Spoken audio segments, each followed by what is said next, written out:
Bonjour les amis de la toile, heureux de vous retrouver aujourd'hui pour un immense classique de l'âge d'or d'Hollywood. D'ailleurs, on dit qu'Hollywood est une usine à rêves, mais et si ces rêves, les plus beaux, se nourrissaient des pires cauchemars? En 1952, un chef-d'œuvre a osé poser cette question et sa réponse est aussi fascinante que terrifiante. Ce film, c'est Les Ensorcelés de Vincente Minnelli, vous vous en doutez. Oubliez un instant les comédies musicales flamboyantes qui ont fait sa réputation. Ici, Minnelli plonge dans les entrailles de la machine hollywoodienne avec un noir et blanc glacial et un cynisme tragique.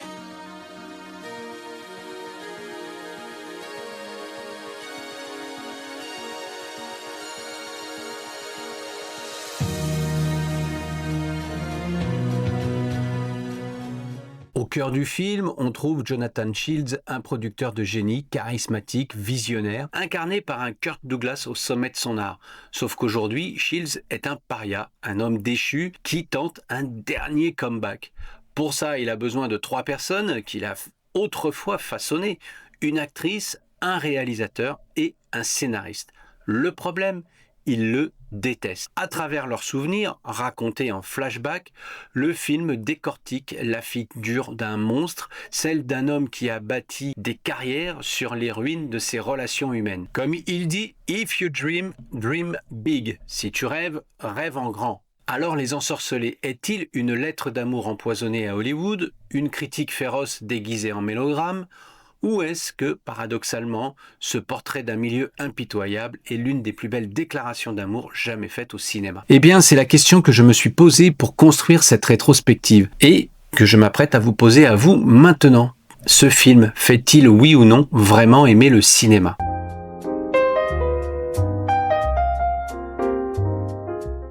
Pour entrer dans ce film, il faut d'abord se poser une question simple. L'art justifie-t-il les moyens? Parce qu'avant d'être un monstre, Jonathan Shields, c'est un créateur, un Pygmalion moderne qui voit le talent là où les autres voient que des ratés. Et le film, au début, s'amuse à nous le montrer, à nous le présenter comme un visionnaire, un génie prêt à tout pour l'amour du cinéma. Of talented people who stop at nothing to attain success until success stops them. Prenez le réalisateur Fred Amiel, le premier protagoniste. Au départ, lui et Shield sont de jeunes loups aux dents longues. Produisant des films de série B sans budget, on leur confie un projet au titre improbable, Le crépuscule des hommes-chats. This may be a problem unless you get a thinner man. You see, this material is imported. We can't get it anymore. But don't let that be an obstacle. Here, the perfect fit. This'll give you the full effect. You see, lots of character in the tail, plenty of fright. Need a little puffing up, but it'll be all right. Of course, you gotta visualize it in the lights. You gotta use your imagination. Shoulder pads, straighten it right out. This'll give you the effect. It'll be good. N'importe qui aurait bâclé le travail. Mais Shields, lui, y voit une opportunité. Il pousse son ami à transcender un scénario ridicule. Sa théorie, la suggestion, est bien plus terrifiante que la démonstration. Look, put 5 men dressed like cats on the screen. What do they look like? Like 5 men dressed like cats. When an audience pays to see a picture like this, what do they pay for? To get the pants scared off them. And what scares the human race more than any other single thing? En jouant avec les ombres, les sons et l'imagination du spectateur, il transforme un navet annoncé en un succès retentissant.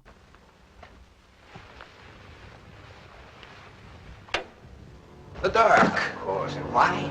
Because the dark has a life of its own. In the dark, all sorts of things come alive. Suppose we never do show the Catman. Is that what you're thinking? Exact. No Catman. C'est un clin d'œil direct au producteur Val Lewton qui, dans les années 40, a révolutionné le film d'horreur avec cette même approche. Et je ne serais pas complet si je ne mentionnais pas Jacques Tourneur, brillant réalisateur, tout à fait dans ce style de film. D'ailleurs, La Féline est un film que je vous invite à découvrir sur la chaîne puisque j'en ai fait la rétrospective. À travers cette séquence, Minnelli ne fait pas que raconter une histoire, il célèbre l'intelligence et la passion qui transforment du plomb en or. Ensuite, il y a Georgia Lorison, l'actrice jouée par une Lana Turner plus vraie que nature, fille d'une légende du cinéma, clairement inspirée par Diana Barrymore, elle est écrasée par cet héritage et noie son manque de confiance dans l'alcool. Until you can see people as they really are. Yourself as you really are. Until you can do this to your father's picture.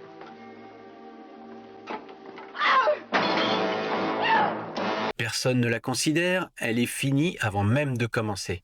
Mais Shields, et seulement lui, la voit en elle une star. Il la prend sous son aile, la malmène, la pousse dans ses retranchements, mais il croit en elle. Il lui martèle qu'elle doit tuer l'image du père pour exister. La scène où il la force à jouer alors qu'elle était ivre la veille est d'une cruauté folle, mais c'est l'électrochoc qui va la transformer. Shields n'est pas un saint. C'est un manipulateur qui sait que la douleur peut être un moteur.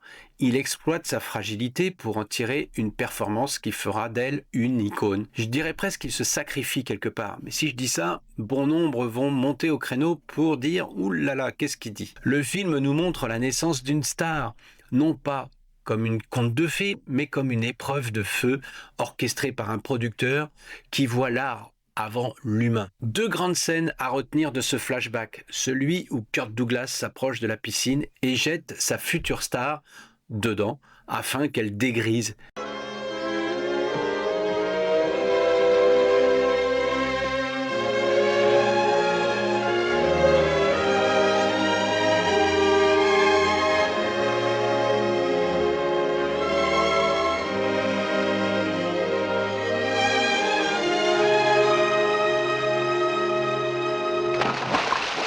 Et puis, en plein tournage du film fictif j'entends, la scène finale où la caméra nous montre le visage de Lana Turner en pleurs clamant son texte. Et la caméra se déplace pour nous montrer le visage et l'attention de toutes les équipes techniques. Et à ce moment-là, l'actrice devient une star. Et c'est magnifique. Now I can tell you what I never could tell you before. And you must forgive me, my darling.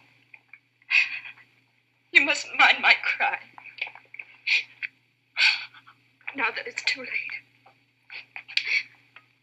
Now at last I can tell you. I love you, Greg. I love you so. Enfin, le scénariste James Lee Bartlow, cette fois-ci inspiré par Paul Green, ce professeur d'université lauréat du Pulitzer, méprise Hollywood, mais se laisse séduire par l'argent et l'insistance de Shields. C'est un artiste pur, mais sa créativité est bloquée par une épouse qui le distrait. Shields, avec un cynisme glaçant, comprend tout de suite le problème.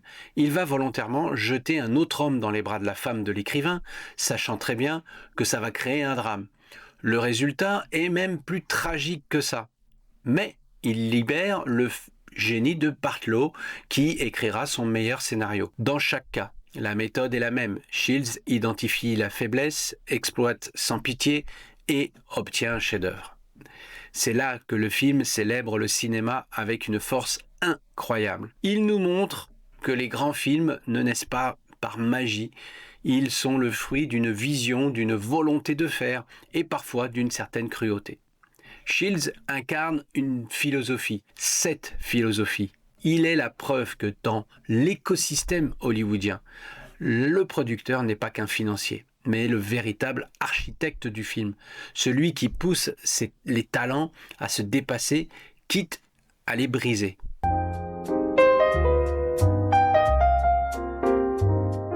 Si le film s'arrêtait là, ce serait une apologie fascinante mais un peu gênante de la tyrannie créative. Mais Les Ensorcelés est un film en deux temps. Et son titre original, The Bad and the Beautiful, annonce la couleur. Après la beauté de la création, Minnelli nous révèle la laideur des moyens. Chaque succès de Shields est construit sur une trahison. Le film devient alors une critique implacable d'un système où l'art est un produit et où les humains sont juste des ressources à jeter après usage. Et pourtant, pour adoucir quelque peu le portrait de Shields, Vincente Millini a coupé une scène où il reçoit l'Oscar du meilleur film pour son long métrage, dont il avait lui-même emprunté l'idée à son meilleur ami. Et dans cette scène, Shields consacre l'essentiel de son discours à son père défunt, puis ne fait qu'une brève allusion à son ami à la toute fin. Revenons à nos personnages. Fred Hamel, le réalisateur, a coécrit avec Shield le succès des Hommes-Chats. Ensemble, ils rêvent d'un projet qui leur tient à cœur, un projet porté à l'initiative de Hamill. C'est le film de sa vie, mais au dernier moment, et par calcul, Shields le poignarde dans le dos. Il lui retire le projet pour le confier à un réalisateur plus bankable, jugeant son ami pas encore assez mûr pour le réaliser. La trahison est totale. Hamill n'était qu'un outil bon à être jeté une fois devenu inutile. Le message est brutal. À Hollywood, l'amitié pèse peu face à la course au succès.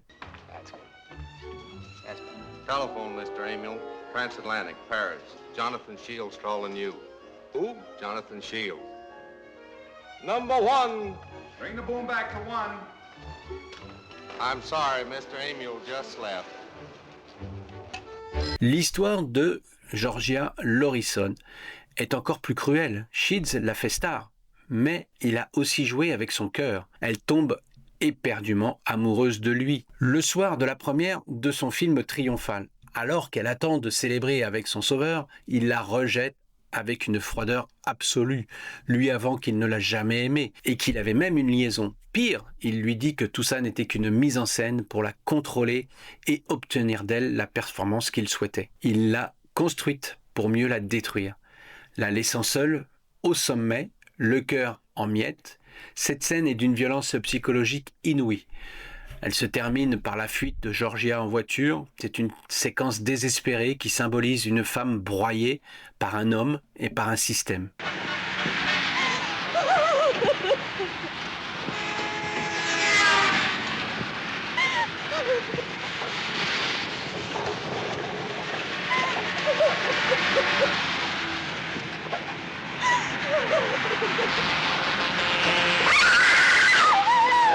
Enfin, la trahison envers Jimmy Lee Bartlow est la plus vile. Pour que son scénariste se concentre, Shields a manigancé une aventure entre sa femme et l'acteur Gaucho. Cette manipulation mène à la mort accidentelle de l'épouse dans un crash d'avion. Shields a littéralement sacrifié une vie humaine sur l'autel de son ambition. Il ne montre aucun remords, juste la satisfaction du travail bien fait. À travers ces trois histoires, le film dresse un portrait au vitriol. Il n'y a pas de morale, juste le culte de la réussite à tout prix. L'arrivisme, l'hypocrisie, la manipulation, tous les vices de l'humanité semblent concentrés dans cette usine à rêves. Minnelli ne filme pas un monstre. Il filme un système. Shields est le pur produit d'une industrie qui fabrique des idoles aussi vite qu'elle les détruit.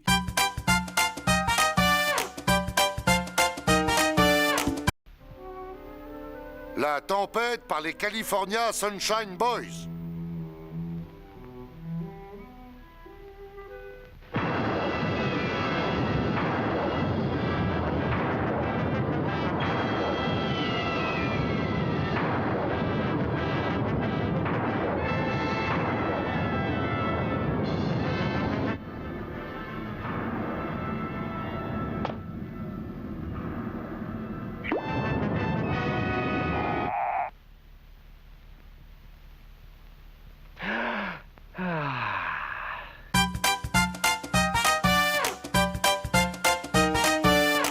Si cette exploration des coulisses sombres d'Hollywood vous fascine et que vous appréciez les analyses qui grattent un peu le vernis, eh bien pensez à vous abonner pour ne manquer aucune des prochaines publications.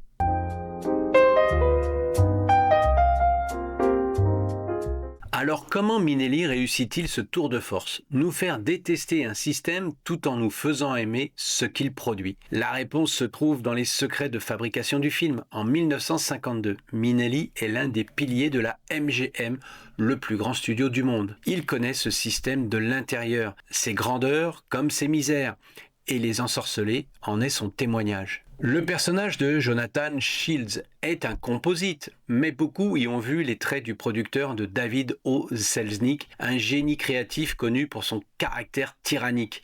D'autres clins d'œil parsèment le film, comme ce réalisateur, Von Hellstein, qui rappelle très facilement Erich von Stroheim. Le film est un jeu de miroir codé de l'âge d'or hollywoodien. Minnelli utilise cette connaissance intime pour rendre son propos universel. Il ne s'agit pas d'un simple règlement de compte. Le réalisateur était lui-même un ensorcelé, fasciné par la capacité de ce milieu à générer de la beauté à partir des pires instincts humains. La mise en scène est la clé de tout. Minnelli filme cette histoire brutale avec une élégance visuelle incroyable. La photographie en noir et blanc de Robert Surtees, excusez-moi si je prononce pas très bien son nom, Surtees, qui a d'ailleurs gagné un Oscar pour son travail, est somptueuse, contrastant volontairement avec la noirceur morale des personnages. C'est un choix fondamental. La forme sublime le fond, tout comme Hollywood sublime ses propres horreurs dans des films magnifiques. Le glamour de l'image est la potion qui nous fait avaler le poison. En tant que maître du mélodrame, Minnelli sait aussi comment jouer avec nos émotions. Il nous fait d'abord admirer le génie de Shields pour nous rendre un peu complices. Puis, il nous fait ressentir la douleur de ses victimes avec une intensité poignante. Et là, on est dans la compassion. On est constamment tiraillé entre la fascination pour le créateur et l'empathie pour ceux qu'il broie. C'est en nous plaçant dans cette position assez inconfortable que le film nous force à ressentir le paradoxe sans nous dire quoi penser. Don't talk like that about Georgia. Or Jonathan. He's a great man. There are no great men, Buster. There's only men. Enfin, autre coup de génie, la structure en 3 flashbacks est géniale.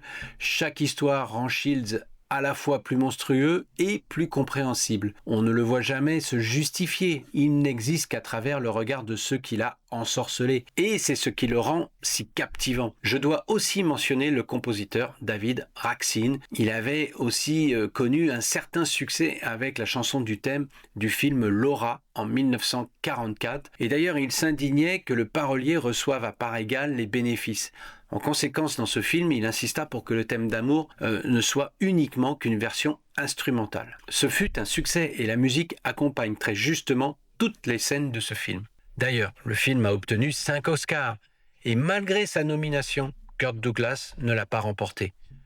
Pas plus qu'il n'en a remporté pendant toute sa longue carrière. Pas pour ce film, pas pour Spartacus, ni pour la vie passionnée de Vincent Van Gogh, ni même pour son rôle dans Seuls sont les indomptés. Ici, son personnage était un anti-héros moderne, loin de ce que Hollywood préférait célébrer, les héros positifs, avec une trajectoire morale claire. Il faudra attendre, accrochez-vous bien, 1996 pour qu'il puisse avoir un Oscar d'honneur. Alors c'est tout de même bien, mais c'est tellement injuste à mes yeux.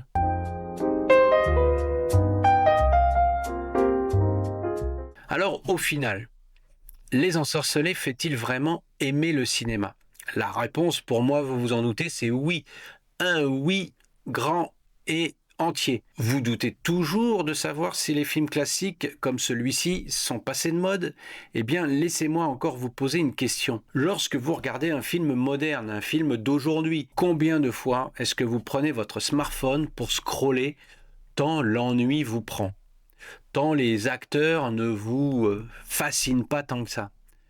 Et répondez en toute honnêteté, car ici, pas une fois, le jeu des acteurs, le jeu de la caméra, l'intensité, la dramaturgie, tout est si parfait que vous accompagnez les acteurs.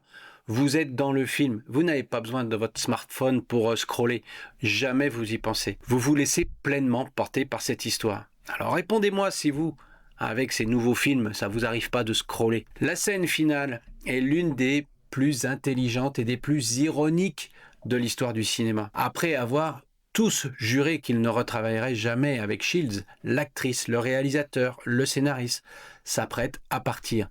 Mais le téléphone qui est à disposition, eh bien, Shields, qui est à Paris, commence à pitcher sa nouvelle idée à l'un de ses producteurs. Ce trio d'abord l'ignore, puis Georgia, l'actrice, décroche le combiné en douce pour écouter. Les deux autres, comme attirés par un aimant, s'approchent et tendent l'oreille. Leurs visages d'abord durs sont résolus à se transformer. On y voit la curiosité, la fascination. Ils sont de nouveau captivés, ensorcelés. Of romantic people who fight for love until love whips them. Thought you said you were gonna get rid of her quick. Shut up and get back upstairs. Cette fin nous dit tout. On peut haïr un homme, mépriser un système, mais la passion pour l'idée géniale, pour la création, est plus forte que tout. Ils savent qu'ils seront sûrement trahis à nouveau, mais l'appel du prochain grand film est irrésistible. You're the first person I ever knew who began by hating him and ended up liking him. Do you always do everything backwards? Do you still love him? Les Ensorcelés fait aimer le cinéma. Non pas un cinéma naïf et idéalisé, mais un cinéma conscient de sa propre monstruosité. Il nous fait aimer le processus créatif dans ce qu'il a de plus magique et de plus destructeur. Il célèbre un art si puissant qu'il peut naître de la manipulation, de la trahison et du chagrin. Le film ne nous demande pas de pardonner à Jonathan Shields, il nous demande de comprendre pourquoi, malgré tout, on ne peut s'empêcher de vouloir travailler avec lui. Je vous repose donc la question. Puisez dans votre mémoire. Et pour vous, ce film fait-il, oui ou non, aimer le cinéma? Cette rétrospective touche à sa fin. J'espère que je vous ai donné envie de découvrir ou de redécouvrir ce film. Et vous, quel est le film qui vous a révélé la complexité de cet art? Est-ce que Boulevard du Crépuscule est plus fort que Ces Ensorcelés? D'ailleurs, nous avons évoqué ce Boulevard des Crépuscules il y a quelque temps sur la chaîne. Ou quel est le film pour vous qui vous a fait aimer le cinéma malgré ses côtés sombres? Voilà, dites-moi tout ça dans vos commentaires. Sur ce, écoutez, je vous dis à très bientôt pour un nouveau grand classique suggéré par H, l'homme qui rétrécit. Je vais faire plaisir de découvrir pour la première fois ce film et H m'a déjà suggéré l'angle d'attaque de la rétrospective. Donc je vous dis à très bientôt. Portez-vous bien, bonne toile. Ciao, ciao. That will be talked about first will be the bad and the beautiful.